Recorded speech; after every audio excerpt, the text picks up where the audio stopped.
What's up, everybody? Jeremy here with the Starfire Gaming, and you're listening to Gamer's List. It's a podcast I'm doing for my channel, and this is basically just a test so I can get an idea of how the format will work, and so I can test a lot of the different levels. Nothing's finalized yet as far as the intro goes, or music, or any of that. As you see in the bottom here, there is a trailer playing. This is for Arkham Knight, and this is the video that they showed at E3. So this will give you an idea of how I can format the show. I might be able to discuss a trailer, something that's going on in gaming news, or maybe something more controversial. And we'll just be discussing the topics and going down the list. I haven't decided if it'll be weekly or monthly. But basically, this is just to get a good idea of how the microphone will work. I bought a Blue Yeti, which is a great studio recording mic, and so far I'm very pleased with it. If you do need a mic for podcasting, or you need anything for doing live video, I highly recommend it. It's got quite a bit of different settings and different options. I am using the podcasting setting, but there are great if you're doing interview. There's settings for that. If you just want to record vocals, it's actually sounded great for that too. So I do appreciate you guys checking out this video, and I'm going to show you a segment here in just a bit to give you an idea of how the show might work. This will be a more controversial topic on violence in video games, so enjoy. Alright, so next up on the list we have violence in video games. There's been a report that's been some circling some gaming websites about Glenn Beck bashing Watch Dogs. And then I also found some clips on the Katie Couric show about violence in video games, and I think it's an interesting topic, and it's just kind of funny to see what people say about video games who are not in tune to actually playing them. So this next clip will sort of set up this segment for you. Don't forget that, remember the massacre in Norway, where 77 people were killed? Do you remember what he said? No. He was trained to kill with Call of Duty and other video games. I always love how these commentators and reporters for shock value always talk about how someone learned from a video game the skills necessary to kill someone.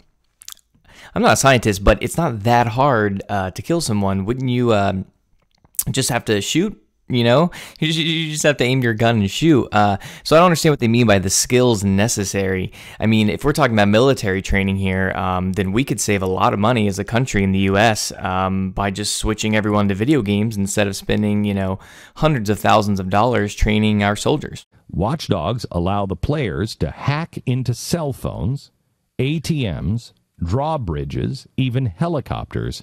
Through cameras and laptops and televisions, players can peer into someone's fictional files and bedrooms to wholly envelop the lives of others. The game's primary goal is to track down the killers of Aiden's niece and halt a potential evil of the all-seeing corporation. That's much apparent after several recent interviews with Ubisoft staff members and the exclusive 2-hour peek at the game. Anyway, the idea here is they're teaching you to hack and then become the ultimate voyeur in other people's lives, including their bedrooms, by hacking into their phones and everything that we talked about.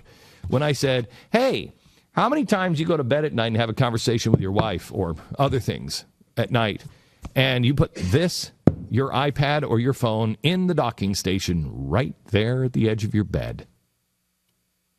This game is teaching people to hack in to whatever is docked in your bedroom. What the heck is wrong with us? What is wrong with us? What are we thinking? What are you talking about? I mean, this is not how you hack into anything. If it is, then I guess I've learned some valuable skills, but I've never seen a hacker, but I'm pretty sure they're not carrying around one of these PlayStation controllers. So I'm not quite sure how you can learn any of these skills that they keep talking about from a game. I mean, there are mental things that your brain can gather from media, but this is true for all media. I mean, we're talking about movies, we're talking about books, we're talking about just going to school. I mean, I learned more things about life going to middle school and high school than anything that a game would ever teach you. And the idea of having your iPad hacked into the camera on it, or the TV that you have, or the laptop camera. I mean, how paranoid do you have to be to live like that? If someone hacks into my phone, they're gonna see me staring at it. I mean, who would be interested in doing that, for one? And two, even if they do, I mean, what would they be finding? So I'm just not quite sure. Maybe I've never been the paranoid person, but I just don't understand the concept of being worried about these laptop cameras or things being hacked into, and more or less being hacked into by a PlayStation controller. These games rewire your brain. They rewire. We don't even know what they do yet. Okay, so if games rewire your brain, then why can't these be for positive things? I mean, you see all these negative reports about video games, but there's plenty of positive ones that no one's ever reporting on. And I mean, the controversy can go both ways. I mean, it might be just as gimmicky to say that video games are positive just as it is to say they are negative.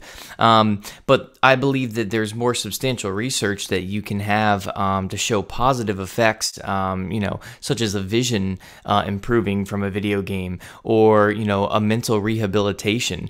They say tablets are the best way for a senior citizen to recapture something that they've lost with their mental brain.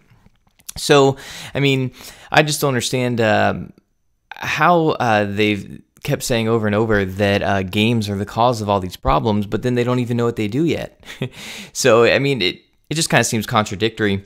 So what impact does playing violent games have on an individual's behavior? What does it do to them in terms of their impulse control or even to their neurological state? Well, it's funny you should ask, because it seems we have a couple things that games can do here.